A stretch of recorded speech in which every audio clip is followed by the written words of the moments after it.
23-летний пешеход скончался после наезда на улице Несмелого. Трагедия произошла поздним вечером. По предварительной версии, молодой человек решил перебежать дорогу на запрещающий сигнал светофора. Оказавшись на проезжей части, он попал под колеса автомобиля Hyundai Solaris.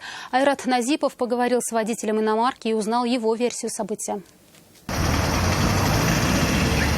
Помощь медиков уже никому не требовалась. 23-летний пешеход получил травмы, несовместимые с жизнью, и скончался еще до приезда врачей. Шансов выжить после такого столкновения у мужчины не было. О силе удара говорит тот факт, что у пострадавшего после удара отлетел ботинок на несколько десятков метров вперед. Молодой человек сбил Hyundai Solaris. По рассказам шокированного водителя иномарки, пешеход оказался на проезжей части в самый последний момент, и избежать с ним столкновения уже не было возможности. Он шел на краску, я уехал. Свидетели есть. Прям выбежал, что ли? Выбежал, да. За машины выбежал, в общем виду ехал, за машины выбежал. Полную картину произошедшего еще только предстоит установить. Айрат Назипов, Константин Бушуев, вызов 112.